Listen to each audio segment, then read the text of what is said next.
What's up, guys? It is Carla here, back once again bringing you another weekly dose of horror, and today I'm going to be moving along and talking about the remake to the movie that I just reviewed last week, which is of course the Amityville horror from the year 2005. As I said, this was next on the list, but of course I decided to watch the Blu-ray for the original movie because I did have the Scream Factory Blu-ray, but in the DVD section, in the A section, this was next up, and I've had this double pack for years now, since I was a kid. It's one that's, been in my collection before I really started collecting or anything like that, so I've always had it, and yeah, so Amityville Horror, it's the same story pretty much. You got this family, they are looking to buy a house.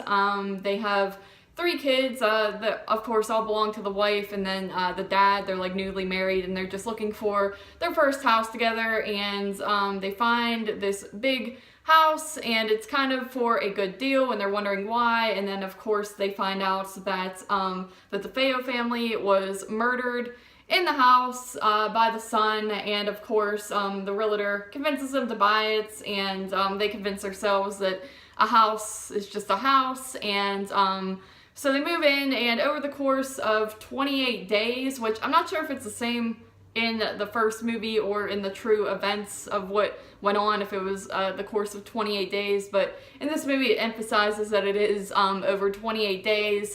They start to experience some crazy stuff going on in the house, and they start to believe that there might be an evil presence within it. So yeah, like I said, same as the original obviously, but with this movie, I feel like this one definitely is kind of a product of its time. Like I said, it came out in 2005, and I feel like the early to mid 2000s is when people started to get like really crazy on the effects and just trying to go for the ghostly, scary factor of things, and that's what you get with this movie. It's very different from the original, where, as I mentioned, the original is a pretty long movie. This one, I was actually surprised, this one is about 20 minutes shorter.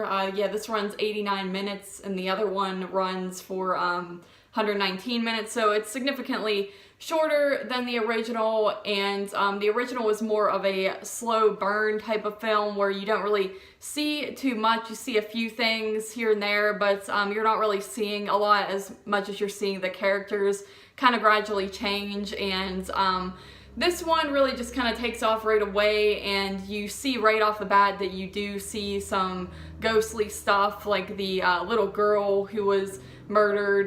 You actually see her spirit throughout the movie, and she's kind of bothering the daughter named Chelsea in this movie. So, like I said, right off the bat, it is more of a ghostly movie, and it's more emphasizes on trying to give you some jump scares and just creep you out in general by showing a visual aspect to it, where in the original you don't really see too much. It's more just what's in your head, and I don't really care for that too much. In fact, watching this movie this time around, it's been a long time since I've watched the remake, and it might just be because I watched it obviously right after the original, but I really did not care for this movie too much as a remake. I didn't think it was all that great. I think they try a little too hard to amp things up and make it more wild and ghostly, and it's just kind of a straight haunted house type of movie, and it's just not as slow burn and character driven as the original film is.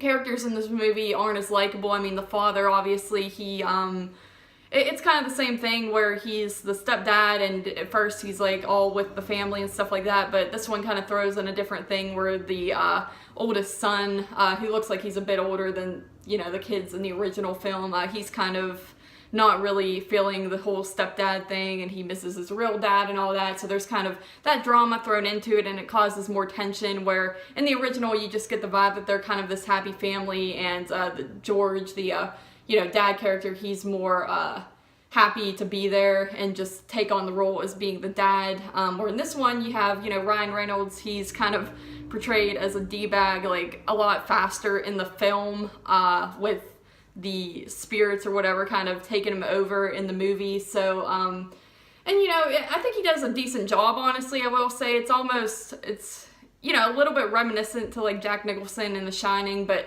not quite like that. Even that's a little more slow than what you get in this movie. But I don't think Ryan Reynolds is bad in this movie. Some people have a problem with him. I'm really not a big fan of him or his movies in general, but I think he does a good job of just showing how he's kind of slipping more into insanity. So I will give it that. You know, it's nothing bad on his part, but I just think the slow burn aspect works a little bit more, and I also feel like you kind of have to watch this movie as its own movie. You don't really want to compare it too much to the original, so that kind of hurts my opinion of it, since I did just watch the original and it's hard not to compare them. But if you just take this as a haunted house movie and nothing more, and you're just looking to get scared, I think you would be into this film. But other than that, it's kind of just, you know, not the best. The effects aren't that great, and it's the typical 2000s effects where you could tell when stuff looks pretty fake, and just like with the makeup and stuff, it's just not the greatest. And like I said, they amp it up a lot. So they show a lot of like weird dream sequences and things like that, and it just doesn't really work for me. And then, you know, you have different change-ups, like with the babysitter character. I really didn't care for that part at all. It's just kind of stupid, really. She looks like she would be a bad babysitter to begin with, and the fact that they leave their kids with her, it's kind of hard to buy, because she just looks like a stripper pretty much, and I don't think I would be leaving my kids with this woman in this house I just bought. But that's just me, and the whole scene is just a little bit cheesy nowadays. And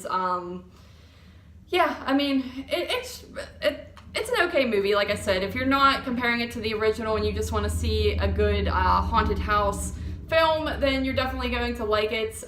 That's another thing. I really don't like the look of the house in this movie. Obviously, they're not going to use the original house, but I almost find that the house in the original is a little more sinister looking. I know it's kind of stupid to say a house is scary looking, but that's just how I feel. This one just kind of looks kind of basic, so that's just a kind of a dumb critique there. But overall, it's just, I don't want to say generic or anything like that, but I wouldn't say it's the best remake in the world if you're comparing the remakes that have come out in the past however many years. But it's okay for just being a fun little scary film. So this movie, I give a 6.5 out of 10. I believe I gave the original an 8.5, so definitely this one's kind of a downgrade for me, especially watching it now later in life. I remember when I was a kid, I think I even liked this one more because I was a kid and it was more fast-paced, and the original, of course, like I said, is slow, and even today it's a little bit slow for me in some parts. So